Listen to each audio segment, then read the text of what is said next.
Hi, everyone. Welcome to Mini Scroll, the daily internet culture podcast bringing you the biggest stories from social media, the creator economy, and the digital space every Monday through Thursday, and sometimes Fridays. I'm your host, Lauren Meisner, the founder of the youth digital media brand, Centennial World. Welcome back to Mini Scroll, everyone. Okay, before I get into it, I wanted to let you guys know for the last several months, so many of you guys have asked how you guys can support us. So I have set up a Buy Me a Coffee account. So you can do one-off donations if you just want to say like a little bit of a thank you, or you can do ongoing support. So I've put two different tiers of like membership support. This is not necessarily for extra content. I have gone back and forth on like if we do a Patreon where I can talk about more like controversial takes, controversial stories that I would just like never cover publicly on Mini. I have considered that, but you guys know I am so time poor. That's not feasible for us right now, doing 5 to 6 podcasts every single week. And I never want to put what we are doing publicly behind a paywall. I know it works for some podcasters, and I actually am about to have a story about a podcaster who did that, and like she is thriving. But for me, it kind of goes against part of the mission of Centennial World, which is making these kinds of conversations more accessible and having more like progressive media out there. So I don't want to necessarily paywall like what we are doing here. So that's not to say that we'll never do extra content in like, I don't know, a Patreon format or anything like that. But you know, if you guys want to support us at all, then there will be a link in the comments and also in the show notes. I can't stress enough, every single dollar will go back into the business. And I so appreciate, like, honestly, any support. You know, anytime you guys subscribe, leave a comment, recommend us. I don't know, on TikTok, we get those comments sometimes where you guys tag us or just share it with your friends. Like, all of that shows support and lends itself to helping the business keep going and keep growing. So even if monetary contributions are, you know, not part of your journey, like fair enough, Kazi lives.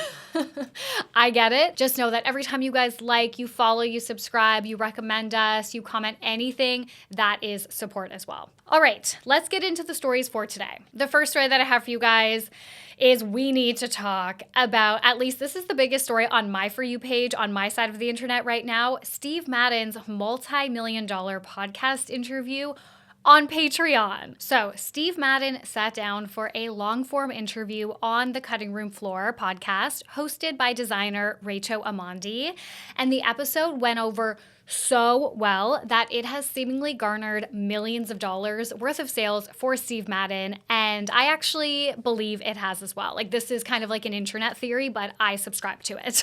So for context, the Cutting Room Floor is a Patreon exclusive podcast.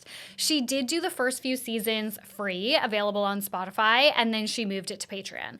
But when I say this podcast is going viral, so I mean the clips on TikTok that have been posted are going viral. And then because people are so obsessed with the actual interview itself, the conversation about this episode, from both what people have seen on social and also people that have subscribed, listeners are literally bringing the conversation from behind a paywall to social media to talk about how good this interview was and how everybody needs to listen and brands need to listen up. Okay, so the podcast has gone viral for a few main reasons. First, Rachel Amandi is a total no bullshit interviewer.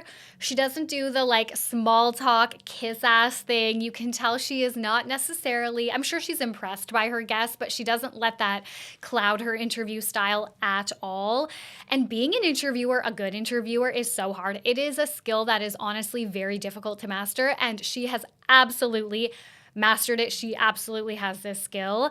And she really has earned her stripes, right? Like I said, she did this podcast. This is season 6. So she's done several seasons before this. She's widely considered one of the best fashion podcasts available right now. So her execution of this podcast in general was amazing. And I think it kind of opened up a whole new audience for her of people being like, oh my God, maybe this is like the Call Her Daddy-esque interview style podcast that we all need to be listening to. Again, it's not about like generic celebrities. It is about celebrities who are like heavily in the fashion industry, but there are a lot of celebrity interviews in her podcast. Second, Steve Madden himself is like the embodiment of authenticity in this interview. He spoke so candidly about everything she asked him about, like his history in prison, the brand's controversies, their criticisms. He didn't have any type of like canned PR response. You can tell he was, not briefed on the questions necessarily beforehand. He was just speaking from the heart, and it was so real and honest. What do you say to folks who say that Steve Madden is a knockoff brand? It's like calling the Beatles a knockoff band because they would take a little bit from Motown and a little bit from Elvis. We designed tons of shoes, but there's been the odd little shoe that I've nicked here and there. And it's not that the people who have loved this interview like necessarily support stealing designers' work, but it's more like his candidness, his openness, his ability to just be like brazenly honest about it and be like, yeah, like that has been part of our strategy and it has worked. And he wasn't trying to sugarcoat it and say like, oh, we're trying to make these styles more accessible. Like obviously that is part of it, of course. Like they're selling like an Hermes knockoff. Like obviously who can afford an Hermes sandal? But of course more people can afford a Steve Madden sandal. Like it is making those styles more accessible for people. That's part of it. But just the way he spoke about it was so refreshing. So the cutting room floor has received thousands of new subscribers from this interview. Thousands. Can you imagine? And based on the number of views and the number of comments on the episode itself, as well as on the TikToks, saying that people have like run to buy his shoes, it seems that the interview has also generated him millions of dollars in sales. One creator, Jameems, estimates based on those markers that it was around $100 million in sales. I think that's a little bit steep. I don't know if her math was quite mathing, but I definitely think it has given them a shit ton of sales. But, I think more importantly, what this interview has done is brought Steve Madden back into the zeitgeist. Because even though they're still a very profitable brand, they were like kind of a cool brand when I was a millennial, like in middle school and high school. And then they really lost that cultural relevance. So this has really brought them back into the lexicon, into the zeitgeist, and people are like, oh yeah, maybe I should like actively seek out buying a Steve Madden shoe. And then I think the other side of it is it's so cool as somebody who, covers the creator economy, is doing podcasting myself. Like it's so cool to see a podcast go absolutely viral and see so much success when it is behind a paywall. I feel like that so rarely happens, and I absolutely love that we're seeing this. And also I love that Rachel's like leaning in, she's like going on TikTok and being like, hey guys, if you want to subscribe, it's this much money. And like, if you want to just binge all my episodes for 1 month, like go for it. Like she's, again, it's like that open conversation, that open dialogue. It's just, this interview was just so good in the way they've handled it after the social promo, the response, like it's just been so good across the board. A lot of brands could take a lot from this interview, especially if they're founder-led brands like Steve Madden. This is what actual authenticity looks like. We talk a lot about how like authenticity wins on social media. Like this is actually authentic. This is what actual authenticity means. It does not mean relatability. Relatability and authenticity often get intertwined. I think we use them interchangeably. It's not about that. It's about transparency. Like this is true authenticity because both parties have been so completely transparent and shown up just like completely open to having this conversation and being honest about what all of this means. And it was so good. So good. Highly recommend. Okay, the next story that I have for you guys is that Liv Schmidt has been banned from monetizing on Meta after an article by The Cut exposed her Skinni subscription, I'm going to say grift. So The Cut wrote an article on Liv Schmidt this week, and it has turned into a bit of a shitstorm for the influencer. So for anyone who doesn't know who Liv Schmidt is, I covered her on this podcast before, but Liv is basically the queen of Skinni Talk. I think she is the Skinni Talk influencer with the most followers. She's a 23-year-old model and social media influencer living in New York City, and she gained a following from basically talking about restrictive eating and really glamorizing being skinny. So I covered her last year when she got banned on TikTok after the Wall Street Journal wrote an article about her content, and they reached out to TikTok for comment, and that kind of tipped TikTok off about her, and they banned her. And that has actually become a part of Liv's brand. Like she was able to spin this into like, I'm being censored for being honest type of thing, and it really did help build this parasocial relationship with her followers. It gained her so many more followers. I think her follower count, I read, quadrupled after all of that coverage. So it really only worked to her benefit. Since then, Liv launched Skinni Society, which is a paid subscription to be part of a variety of different group chats and threads about how to stay skinny, where you can interact with other members and also interact with Liv. And she posts subscriber-only content that is essentially like ED propaganda, as you can imagine. So EJ Dixon for The Cut, she joined this group, and then she wrote about what's happening inside the Skinni Society. Quote, her subscriber-only grid features glamorous black and white stock photos of svelte models on yachts or in Italian piazzas, sipping coffee or demurely slipping on designer sunglasses, with captions like, what to do when people comment on your food, and how I stay silent, skinny, and unbothered. In Schmidt's world, thinness isn't a physical state, but the basis of an entire luxury lifestyle. So Dixon said there were 21 threads with a total of 6,500 subscribers who are all paying $20 a month. So Liv was raking in $130,000 a month from this subscription. Quote, though Schmidt says the group is open to only biological girls who are over the age of 18, she didn't verify my age when I joined, and 3 people told me they noticed members in the group chat whom they believed to be in high school because they referred to homework. I easily found at least 12 members who listed their high schools in their bios, and I confirmed their ages by cross-referencing with their other social media profiles. A member of one thread recently mentioned that she was graduating high school that day. Congrats, another member wrote, you'll be the skinniest girl at your graduation. Oh my God. That actually makes me want to cry. That's so fucked up. So this article has a lot more damning stuff in it. I won't necessarily get into all of it because I think it actually could be quite triggering. But since its release, Meta has demonetized her account and banned her from selling subscriptions on Meta. Her page is also now restricted to 18 plus, although we know that age gating on social media is not always the most accurate. So I am sure there are a lot of followers there who are under the age of 18 still, and they just don't have the proper ages signed up to their account. But Liv has responded by saying that Meta didn't even reach out to her, basically saying like, this is so fucked up, I'm being censored type thing. And she has also reportedly posted in groups asking if anyone knows how to build an app. Unfortunately, no matter how many apps she's banned off of, I fear she has enough of a cult following now to keep going and to actually build this app. I really do feel like her initial content was rage bait. I do think, of course, like you have to believe it to be able to post something as toxic as that. But I do think her initial content, which was really, really horrible, like she has really watered her content down since then to avoid these bans and things like that. But her initial content was so horrible. I can only believe it was rage bait, and it did so well. And now this is her brand online. It just makes me so sad. I was talking with Annabelle about this because she is a true Gen Z and I'm even like a young millennial, but I'm like a millennial.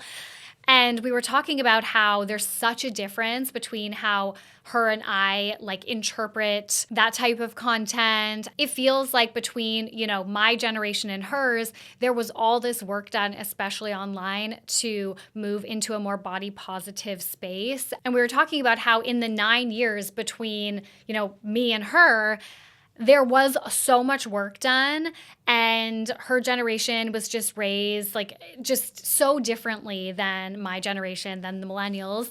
And it feels like it's all being undone. And I feel so bad for young Gen Z, Gen Alpha. It's just, I can't believe we're back here. I can't believe we're back here. I feel like it's giving smoking. You know how one of the theories about smoking and why it's become quote unquote cool again is because there was so much work done and like so much advertising and all of that to like get people to quit smoking and to demonize smoking and to realize how toxic smoking was for you. And it largely worked. So now there's not as much money being funneled into that. So younger generations are coming up without that type of messaging, and smoking is not as demonized for them as it was for younger or older generations. And so I feel like it's almost similar, with the body positivity movement and like heroin chic and all of this. And it makes me sad because I thought we did so much work, but I can see, especially as I get older, that wasn't necessarily the case. And I feel like any of the work that was being done has been undone now. All right, the last story that I have for you guys is that JustJazzy hosted the influencer wedding of the year this weekend, and the internet cannot stop talking about how much content she put out. Okay, so Jazz, also known as JustJazzy, is a New York City lifestyle TikTok creator who's basically a part of that like big it girl clique like Hallie Kate, Acquired Style, Audrey Peters, Kit Keenan. Hallie's her best friend, and Hallie and Jazz have a podcast together called Delusional Diaries. So Jazz got married over the weekend, and it has been the talk of Reddit because she posted 39 TikToks in real time over the course of 2 days. She's facing a lot of questions and criticism about how she managed to do this, if she was truly present at her wedding, if she was like posting and creating all this content, if she really got married for just the content, all of that kind of stuff. There's a lot of criticism on Reddit. There's also a lot of people like really celebrating her marriage and her wedding and, you know, being excited for her and stuff, but there are a lot of people being like, what the fuck? So Jazz has responded to the criticism, sharing that she hired 2 content creators for her wedding who had a second phone of hers with her TikTok logged in. And then she showed this spreadsheet, okay? So they created the spreadsheet all together where she had been saving videos for months, like from different wedding accounts and brides and stuff of things she wanted to recreate. So she had like the video linked, she had the sound linked, she had like the concept linked, the day she wanted to do it on. Like it was a full content calendar, okay? And she said basically she didn't have to think about it at all. Like she created this in advance, and then she hired these 2 creators that had her TikTok logged in, and they were filming, editing, and posting in real time for her. And I think whether you agree that she should have done this or not, like whether she should have been like creating all this content on her wedding or not, I actually support this. I think it shows that she takes her job really seriously. I like seeing the strategy behind the scenes of an influencer. I like that you can tell that there was like strategy and planning and work put into this, because at the end of the day, like this is her job. And while there were people being like, well, I took, time off my job for my wedding, it's like, yeah, but her job is posting her life. Her life and her job are completely intertwined. And that is the disadvantage of being an influencer. It's like there's a million advantages that Jazz has, but the one disadvantage is that you cannot actually switch off. Like her job is her life and her life is her job, and they are completely intertwined. And for the amount of money and the amount of privilege that influencers get, especially these New York City girls, like they are slaying so hard. Like I actually do want to see that they take their job seriously, that they're looking at this as a business. I think that's really refreshing. And it was a good business decision because she said that most of these videos she made no money on because they have to be over a minute long, and most of these were just like quick little quips, So she didn't make any money on the specific like content itself.